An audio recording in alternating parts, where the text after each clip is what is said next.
میں تو کہتا ہوں اگر 25 سال پہلے میں نے یہ حدیث پڑھی ہوتی تو میں گلی گلی اس کا پیغام پہنچا چکا ہوتا، اور آج کی صورتحال یہ نہ ہوتی کہ روزانہ ایک نئے مسئلے پر ہمیں نیا انتظام کرنا پڑے۔ میرے آقا علیہ السلام نے جب ختم نبوت کے لحاظ سے مستقبل کو دیکھا اور نظام عطا کیا تو نظام میں آپ نے کیا فرمایا؟ فرمایا لَيَنْتَقِدَنَّ اور الاسلام عُرْوَةً عُرْوَةً، فرمایا ایک ایک کر کے اسلام کے کڑے ٹوٹیں گے، ایک ایک کر کے، قیامت تک کے حالات بتائے۔ فرمایا میری امت میں تمہیں بتاتا ہوں پہلے ہی نہ ٹوٹنے دو تاکہ آگے سب محفوظ رہیں۔ پہلا کڑا کیا نماز ہے، کیا روزہ ہے، کیا حج ہے، کیا زکوٰۃ ہے؟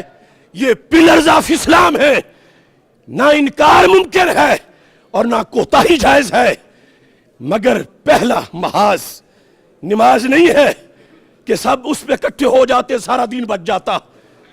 ترتیب دیکھو، علم غیب سے سرکار نے کیا فرمایا وہی ہوا، غیر سمجھ گئے ہم نہ سمجھ پائے۔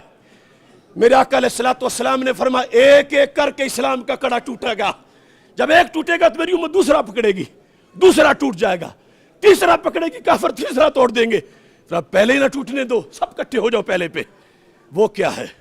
لفظ سنو، فرمایا اولہن نقدن الحکم، فرمایا وہ کڑا جس سے پورا دین بچے گا، نماز بھی، روزہ بھی، حج بھی، زکوٰۃ بھی، فرمایا وہ میری امت کی گورننگ پاور اور نظام حکومت ہے۔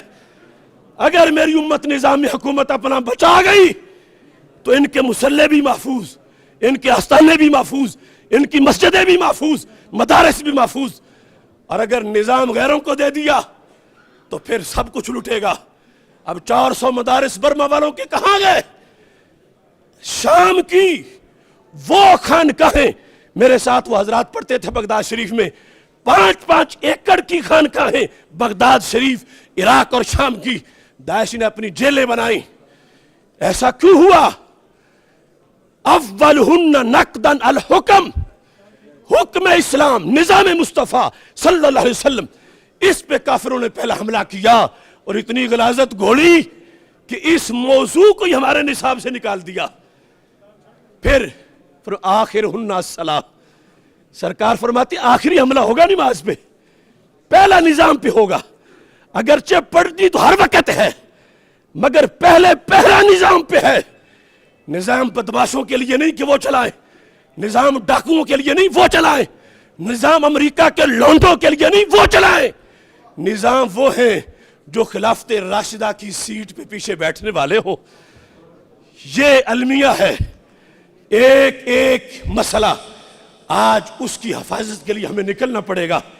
تو پھر فلا وربک لا یؤمنون حتی یحکموک، اللہ قسم اٹھا کے کہہ رہا ہے، سب سے بڑی قسم کہ محبوب مجھے تیرے رب کی قسم، وہ مومن نہیں ہوں گے اگرچہ نماز پڑھیں، اگرچہ روزہ رکھیں، اگرچہ حج کریں، اگرچہ زکوٰۃ دیں، اگرچہ چلے کاٹیں، اگرچہ وظیفہ پڑھیں، نہیں مومن۔ کب مومن ہوں گے؟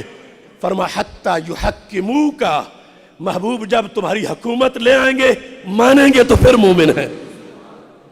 یہ ہے قرآن کا پیغام ہمارے نام۔